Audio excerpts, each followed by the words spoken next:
Assalamualaikum warahmatullahi wabarakatuh. Kami dari kelompok 1 akan menjelaskan tentang hakikat ibadah dengan anggota yaitu Nafita Dwi Ayu Lestari, Alisa Salsabila, Afrizal Mubarak Al-Faris, dan Jaja Putri Mega Ayu.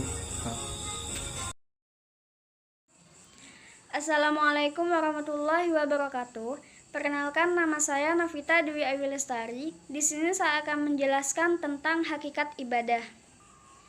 Ibadah secara etimologi berasal dari kata bahasa Arab yaitu abida ya'budu abdan ibadatan, yang berarti taat, tunduk, dan patuh, dan merendahkan diri di hadapan yang disembah disebut abid, yang artinya yang beribadah.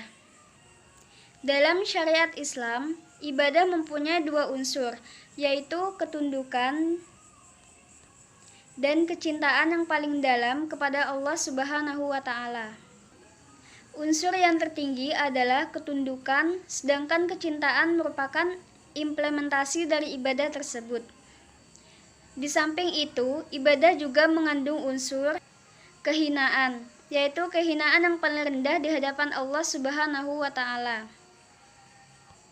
Pada mulanya, ibadah merupakan hubungan hati dengan yang dicintai, menuangkan isi hati, kemudian tenggelam dan merasakan keasyikan, akhirnya sampai kepada puncak kecintaan kepada Allah Subhanahu wa Ta'ala. Selanjutnya akan dijelaskan oleh rekan saya. Selanjutnya saya akan menjelaskan tentang fungsi ibadah. Yang pertama yaitu mewujudkan hubungan antara hamba dengan Tuhannya. 2. Mendidik mental dan menjadikan manusia ingat akan kewajiban.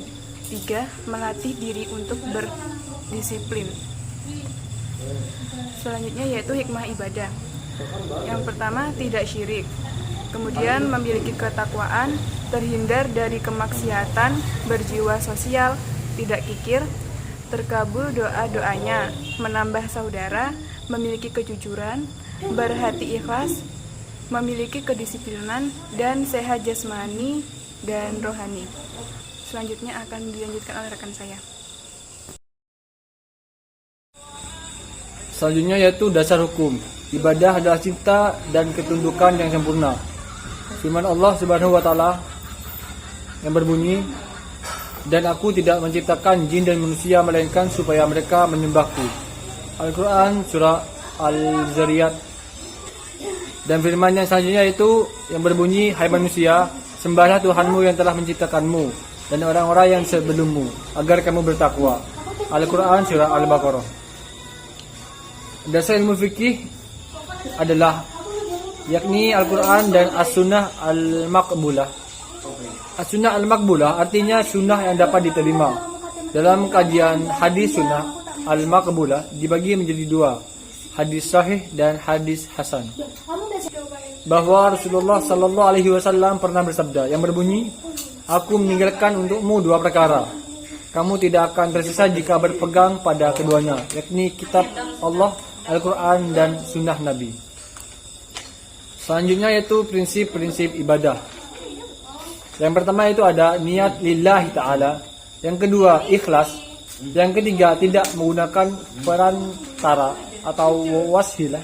Yang keempat yaitu dilakukan dengan tuntunan Al-Quran dan sunnah. Yang kelima, seimbang antara dunia akhirat.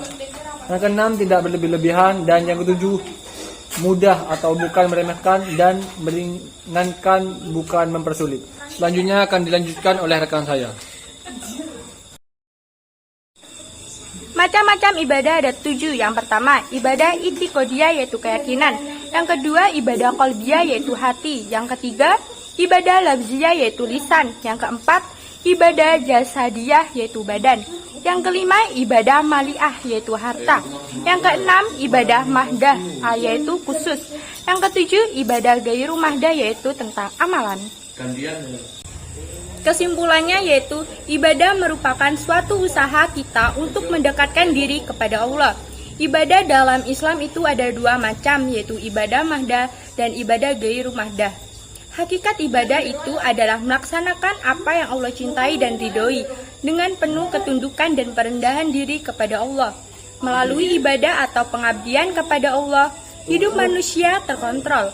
Dimanapun dan dalam keadaan apapun, manusia dituntut untuk selalu dalam keadaan sadar sebagai hamba Allah dan mampu menguasai dirinya, sehingga segala sikap, ucapan, dan tindakannya selalu dalam kontrol ilahi. Sekian presentasi dari kelompok 1 tentang hakikat ibadah. Kurang lebihnya mohon maaf. Wassalamualaikum warahmatullahi wabarakatuh.